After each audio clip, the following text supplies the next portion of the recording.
YouTube viewers அனைவருக்கும் வணக்கம். இன்றைக்கி நம்ம இந்த வீடியோவில் பூராட நட்சத்திரத்தை பற்றி பார்க்க போகிறோம். பூராட நட்சத்திரம் தனுசு ராசியில் 4 பாதங்கள் கொண்டது. நட்சத்திர அதிபதி சுக்கிரன். அதாவது நட்சத்திர அதிபதிகளை வணங்குறது மூலமாகவும் அவங்களோட அதி தெய்வங்களை வணங்குறது மூலமாகவும் நமக்கு வரக்கூடிய பிரச்சனைகளை எப்படி சரி செஞ்சுக்கலாம், தடைகளை எப்படி நிவர்த்தி பண்ணிக்கலாம் அப்படின்றத பற்றி தான் இன்றைக்கி நம்ம பார்க்க போகிறோம். பூராட நட்சத்திரக்காரர்கள் அப்படின்னு பார்த்தீங்கன்னா கொஞ்சம் கோவக்காரர்களாக தான் இருப்பாங்க. ஏன்னா சுக்கிரன் அப்படின்ற ஒரு விஷயம் இருக்கு இல்லையா, இது அதிகமாக கோவத்தை கொடுக்கும். அதே மாதிரி செய்யத்தொழில் அப்படின்னு பார்க்கும் பொழுது நல்ல தொழில் போய்கிட்டே இருக்குது அப்படின்ற மாதிரி இருக்கும். ஆனாலும் நடுவில் பெரிய பெரிய தடைகள்லாம் வர்றதை நீங்கள் கண்கூட பார்ப்பீங்க.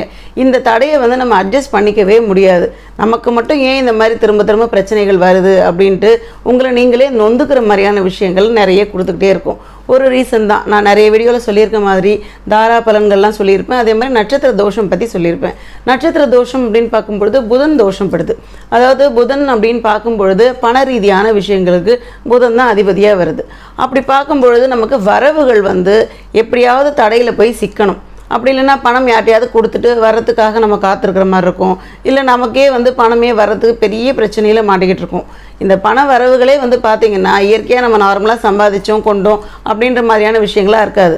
ஒரு பிரேக் எடுத்து பணம் வர்ற மாதிரியான ஒரு சிச்சுவேஷன் இருக்கும். சில நபர்களுக்கு பார்த்திங்கன்னா அதிர்ஷ்ட வாய்ப்புகள் அளவுக்கு அதிகமாகவே இருக்கும். பிறப்பு கட்டத்தில் இருக்கக்கூடிய அந்த கிரக அமைப்புகள் தான் இதுக்கு ரொம்ப முக்கியமான ஒரு விஷயம். என்னன்னு பார்த்தீங்கன்னா அந்த சுக்கிரனோட கேது சேர்ந்துருந்தது அப்படின்னா நமக்கு ஆடம்பரமாக வாழ ஆசை இருந்தாலும் அந்த கேது அப்படின்ற ஒரு விஷயம் சேருது இல்லையா, நம்மளால் சுயமாக சம்பாதிச்சு எதையும் பண்ண முடியாது. இருக்கக்கூடிய பணம் நம்மளை சுற்றி இருக்கவங்க இல்லைனாக்கா பெற்றோர்கள் சம்பாதிச்சு வச்சது, இந்த மாதிரி விஷயங்கள் தான் பார்த்திங்கன்னா நம்மளை லக்ஸுரியாக வாழ வச்சுட்ருக்கோம். நம்ம சுயமாக சம்பாதிக்கிறோமான்னு பார்த்திங்கன்னா அதில் சில இடைஞ்சல்கள்லாம் வந்துக்கிட்டு இருக்கிறதையும் பார்க்க முடியும். அடுத்த சனி கூட கேதுவோ இல்லை செவ்வாயோ சேர்ந்துருக்கு அப்படின்னு பார்த்திங்கன்னா செய்தொழிலையோ இல்லை வேலையிலையோ இடைஞ்சல்கள் அதிகமாக இருக்கும். அதாவது வேலைக்கு போகிற நபர்கள் பார்த்திங்கன்னா அந்த வேலையை பிடிச்சு செய்கிற மாதிரி ஒரு சூழ்நிலை இருக்காது. கூட இருக்கிறவங்க அப்படின்லாம் மேல் அதிகாரிகளோட ஒரு தொல்லை இருக்கிற மாதிரி இருக்கும். அந்த வேலையில் நம்ம எடுத்துருவாங்களோ, இன்றைக்கி வேலை ஒரு செக்யூர்டாக போகுமா அப்படின்ற ஒரு டவுட்லேயே இருக்கும். வேலை மாற்றிக்கிட்டே இருக்கலாம் அப்படின்ற மாதிரி ஒரு சூழ்நிலை இருக்கும்.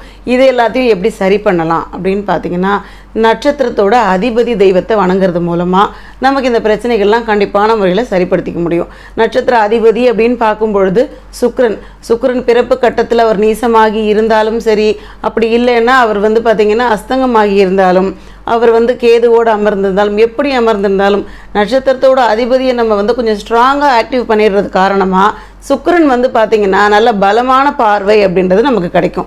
பலமான பார்வை சுக்கிரனுக்கு கிடைக்குது அப்படின்னாவே லக்ஷ்மி தான் அவங்களோட அதி தேவதை. லக்ஷ்மியோட கட்டாட்சம் கிடைச்சதுக்கப்புறமா நமக்கு என்ன கவலை இருக்குது சொல்லுங்கள் பார்க்கலாம். பண வரவுகள் ரொம்ப ஈஸியாக வந்துடும். தடைகள் அப்படின்றது கண்டிப்பான முறையில் உடையப்படும். இப்படி நடக்கிற பட்சத்தில் நமக்கு கவலைகளே இருக்காது. இது வரைக்கும் நம்ம தொடர் கஷ்டத்தில் இருந்துக்கிட்டே இருந்திருக்கோம். பணத்தடை, தொழிலில் முடக்கம், வேலையிலையும் அதிகபட்சமான பிரச்சனை. பணம் அப்படின்றதே ஒரு குதிரை கொம்பாகவே இருக்குது. எனக்கு கைக்கு வரணுன்னா பல போராட்டங்களுக்கு அப்புறமா தான் வருது. நம்ம முடங்கியே உட்காந்துருவோம்.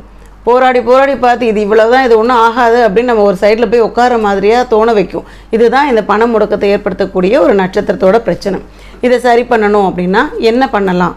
ரொம்ப முக்கியமாக பண்ண வேண்டியது அப்படின்னு பார்க்கும்பொழுது ஒரு 90 நாட்களுக்கு தொடர்ந்து நம்ம பண்ண வேண்டிய பூஜை அப்படின்றது. பூஜைனா ரொம்ப மெனக்கெட்டு டெய்லி அதுக்காக ஸ்லோகம் எல்லாம் சொல்லி பண்ணணுமானா அவ்வளோ பெரிய பிரச்சனைகளை நீங்கள் எடுத்துக்கவே வேண்டாம். சிம்பிளாக தான். அதாவது லக்ஷ்மியோட படம் வீட்டில் எல்லார் வீட்லேயுமே இருக்கும். அந்த மகாலட்சுமி படமோ இல்லை சிலையோ எது இருந்தாலும் பரவாயில்ல. டெய்லி காலையில் வேலைக்கு போகிறதுக்கு முன்னாடி ஸ்கூல் போகிற பிள்ளைங்களாக இருந்தாலும் சரி, காலேஜுக்கு போகிற பிள்ளைங்களாக இருந்தாலும் சரி, அப்படின்லாம் இல்லை தரசிகளாக இருந்தாலும் சரி, அவங்களுக்கு வரக்கூடிய பிரச்சனையை தீர்த்துக்கணுன்னா காலையில் குளித்து முடிச்சுட்டு காலையில் ஃபஸ்ட் டைமாக உட்கார்ந்து ஒரு விளக்கு ஏற்றுங்க. விளக்கு ஏற்றிட்டு ஒரு கல்கண்டோ இல்லைன்னா ஒரு டம்ளர் பாலோ, ரெண்டுத்தில் ஆப்ஷன் எது வேணாலும் நீங்கள் வச்சுக்கலாம். ஒரு ஊதுவத்தி காட்டிட்டு 2 நிமிஷம் உட்காந்து லக்ஷ்மியை பாருங்கள்.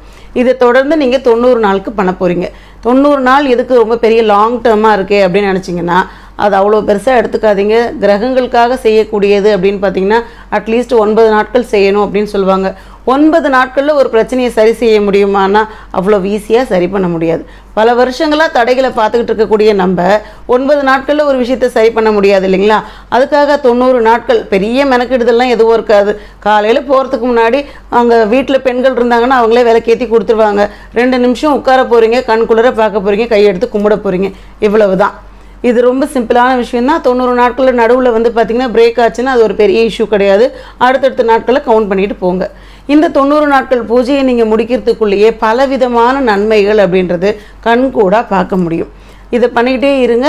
நடுவில் ஒரு 6 வாரங்கள் நீங்கள் பெருமாள் கோவிலுக்கு போயிட்டு அங்கே இருக்கக்கூடிய தாயாருக்கு அர்ச்சனை பண்ணிக்கோங்க.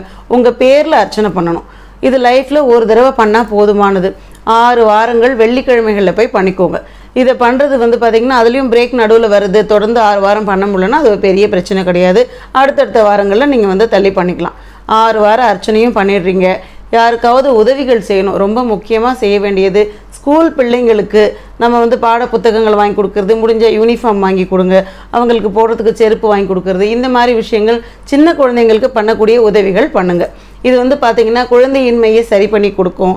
பண வரவுகளை கண்டிப்பான முறையில் அதிகப்படுத்தி கொடுக்கும். இதெல்லாம் ஒரு விஷயத்தையும் செய்து பார்த்து பல நன்மைகள் வந்திருக்கு அப்படின்றதுனால தான் இந்த விஷயத்தை உங்ககிட்ட நான் ஷேர் பண்ணுறேன். ஸோ தொடர்ந்து செஞ்சிங்கன்னா 90 நாட்களில் இந்த நட்சத்திர அதிபதி ரொம்ப ஃபாஸ்ட்டாக ஆக்டிவ் ஆகி உங்களுக்கு தடைகளை வரவிடாமல் பார்த்துக்கும். பலவிதமான கிரக பயிற்சிகள்லாம் வந்துட்டுருக்கு. பல கிரக பயிற்சிகள் நடந்தோம், நமக்கு பெரிய பாசிட்டிவ் எதுவும் நடக்கவே இல்லை. இப்போ தான் இந்த கிரகம் பெயருது, ஏதாவது நல்லது பண்ணுமா அப்படின்னு ஏங்கிக்கிட்டு இருந்த நபர்களுக்கு நான் சொல்லக்கூடிய இந்த விஷயத்தை பண்ணிங்கன்னா இது பார்த்திங்கன்னா எப்பயுமே நமக்கு ரொம்ப பவர்ஃபுல்லாக ஒரு விஷயத்தை கொடுக்கும் அப்படின்னு சொல்லுவோம் இல்லைங்களா? அதை கண்டிப்பான முறையில் கொடுக்கும். தொழில் ரீதியான முன்னேற்றத்தை கண்கூடாக பார்க்கலாம். பண வரவுகள் ரொம்ப ஈஸியாக வரதையும் பார்க்கலாம்.